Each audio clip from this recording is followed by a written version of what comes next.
अस्सलाम वालेकुम everyone, welcome back to my YouTube channel. उम्मीद है आप सब लोग ठीक ठाक होंगे। मैं भी बिल्कुल ठीक हूँ अल्हम्दुलिल्लाह। आज का व्लॉग थोड़ा डिफरेंट होने वाला है क्योंकि इसमें मैं आपके साथ एक कॉन्वर्सेशन करना चाहती हूँ जिसमें आप मुझे अपनी ओपिनियन देंगे और मैं भी आपके साथ अपना पर्सपेक्टिव शेयर करूँगी।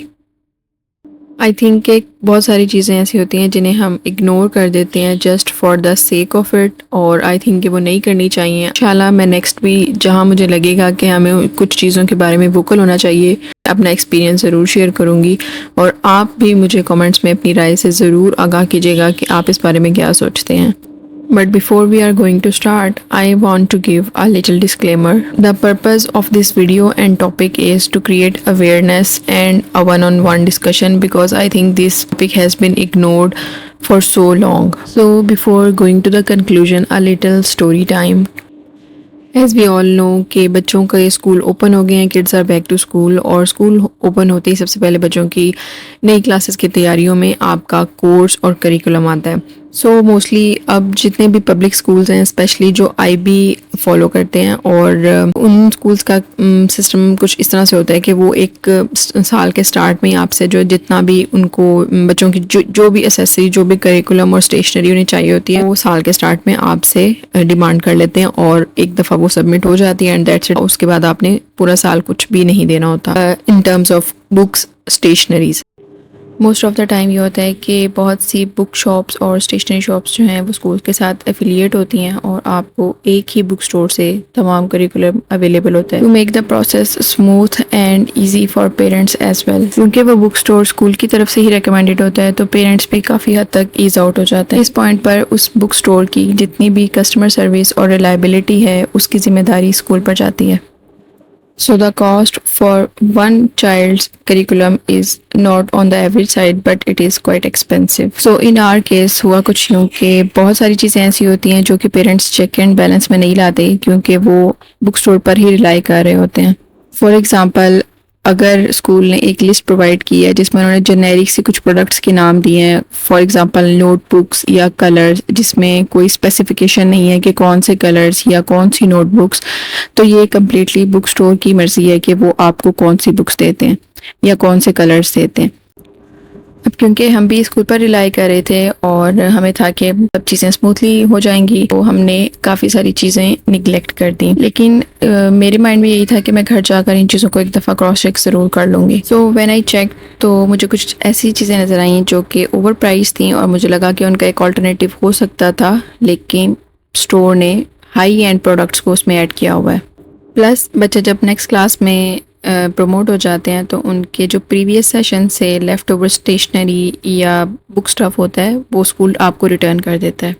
तो उसमें से भी काफ़ी चीज़ें ऐसी थी जो न्यू करिकुलम और प्रोडक्ट्स के साथ ओवरलैप कर रही थी, मतलब कि वो एडिशनल थी। तो हमने सोचा कि चलें इनको भी हम रिप्लेस करा देंगे, और with in the span of 1 day हम दोबारा से गए और जब उन्हें ये कहा कि आप इन्हें एक्सचेंज कर दें या रिफ़ंड कर दें, तो उन्होंने कम्प्लीटली हमें मना कर दिया कि नहीं, ये हम नहीं कर सकते। और it came quite surprising to me कि उन्होंने इतना बड़ा एक शिकायत का डब्बा रखा हुआ था जिसमें आपकी सर्विस से या उनसे किसी भी किस्म की कोई शिकायत है तो आप वो इसमें ऐड कर दें। बस क्योंकि ये एक अच्छा स्टोर है, रिनोन स्टोर है, तो इन्होंने इसे काफ़ी अच्छी यूनिक प्रोडक्ट्स वहाँ पे ऐड की हुई हैं और वहाँ पर आप एडिशनल चीज़ें, कुछ डिकोर पीसीस ये भी मिल जाते हैं। तो मैंने यहाँ से मुझे एक बोल पसंद आया, और बट वो थोड़ा सा चिप्ड था, तो उन्होंने मुझे कहा, उनके सेल्समैन ने, कि आप अगर ये लेते हैं तो हम आपको इसमें थोड़ा डिस्काउंट कर देंगे। So I said okay. At the time of billing उन्होंने उसकी फुल प्राइस ही ऐड कर दी बाय मिस्टेक।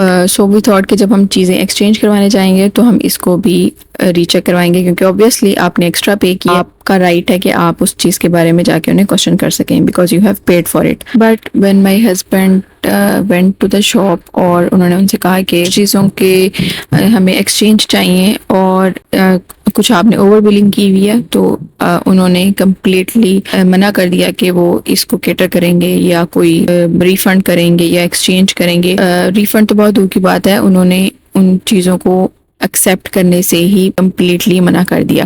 वी थॉट कि we will discuss this with school management के इस तरीके से ये हुआ है, और मैंने स्कूल से भी कांटेक्ट करने की कोशिश की। I inform them about the issue but they put me on seen और उन्होंने मुझे रिस्पॉन्ड नहीं किया।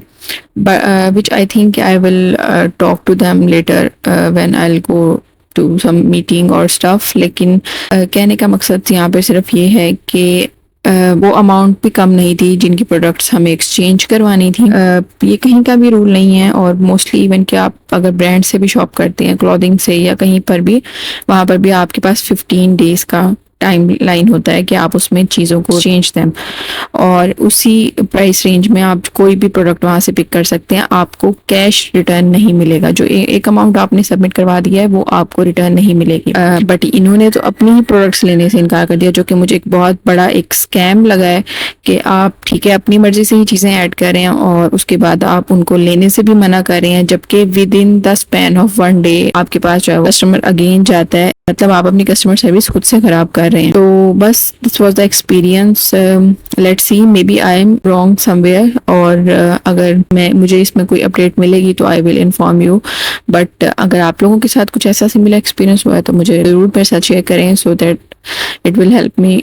So that was all for today. और अगर आपका भी इस तरह का या इससे मिलता जुलता कोई एक्सपीरियंस है तो डू शेयर विद मी। और if you feel there is something fishy in your child's school, then don't neglect and ask the management.